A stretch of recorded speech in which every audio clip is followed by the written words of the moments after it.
మన ప్రభువును ప్రియరక్షకుడునైన యేసుక్రీస్తు శక్తిగల నామములో మీ అందరికీ శుభములు.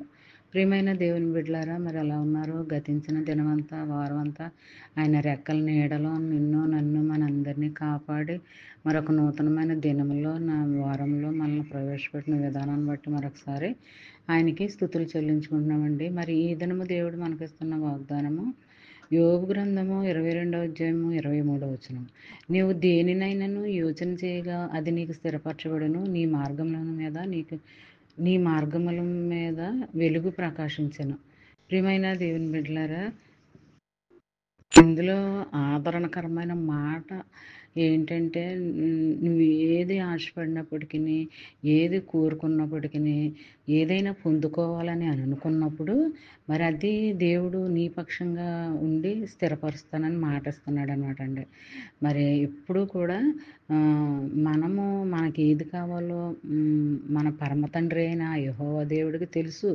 ముందే తెలుసు. నీకు ఆలోచన పుట్టకముందే అది ఆయన తెలుసుకుంటాడు, గ్రహిస్తాడు. కాబట్టి అది నీకు ఇవ్వాలా వద్దా అన్నది అది నీ మీదే ఆధారపడి ఉంటుంది. ఎలాగంటే నువ్వు ప్రతి విషయంలోనూ కూడా దేవుని మీద ఆధారపడి బ్రతకాలి. మరి అలాగే ఆజ్ఞానుసారంగా జీవించాలి, వాక్యానుసారంగా నడుచుకోవాలి.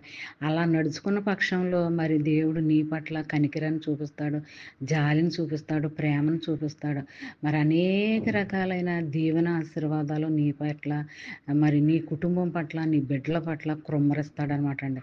అది ఎప్పుడు నువ్వు బైబిల్ భాగాలు చదువుతూ ఉండాలి, వాగ్దానాలు చదువుతూ ఉండాలి, వాక్యానుసారంగా అనుసరిస్తూ వాగ్దానాలు ప్రకారం జీవిస్తూ ఇలా నడుచుకుంటూ ప్రార్థనాపూర్వకంగా మరి నిత్యము ఆయన సన్నిధిలో ప్రార్థనలు చేసుకుంటూ ఉంటే అప్పుడు మరి నువ్వు ఏదైతే ఆలోచిస్తున్నావో, ఏదైతే పొందుకోవాలనుకుంటున్నావో మరి అది నీ పక్షంగా దేవుడు స్థిరపరుస్తానని మాట ఇస్తున్నాడు ఇందులో. మరి ఇంకా చూసినట్లయితే నీ మార్గం మీద వెలుగే ప్రకాశిస్తాడని అంటున్నాడు. నువ్వు నడిచే మార్గంలో నువ్వు ఎక్కడికి వెళ్ళినా అది ఆకాశ మార్గమైన, విమాన మార్గమైన, రైలు మార్గమైన, అది ఏ మార్గమైన కాలినడకన వెళ్ళినా సరే అందులో నీకు వెలుగు అనేది చూపిస్తానని మాట ఇస్తున్నాడు అనమాట అండి. ఇలాంటి దీవెన ఆశీర్వాదకరమైన వాగ్దానాలు మరి దినమంతా మరి ధ్యానించుకుంటూ ఉంటే ఆ దినం రావాల్సిన ఆశీర్వాదాలు, దీవెనలు దేవుడు నీకు మెండుగా అనుగ్రహిస్తాడు అనమాట అండి. మరి అంతే కదండి, ఈ వాగ్దానం నీ ఫ్రెండ్స్ సర్కిల్లో షేర్ చేయండి. అలా చేయడం వల్ల వారు దీవించబడతారు, మీరు ఆశీర్వదించబడతారు. మరి డబుల్ ఆశీర్వాదాలతో దేవుడు నేను బ్లెస్ చేస్తున్నాడు ఈరోజు. మరి ఎలాంటి దీవెన ఆశీర్వాదాలు నువ్వు నేను మనందరం పొందుకోవాలని కోరుకుంటూ, ఆమేన్. God bless you.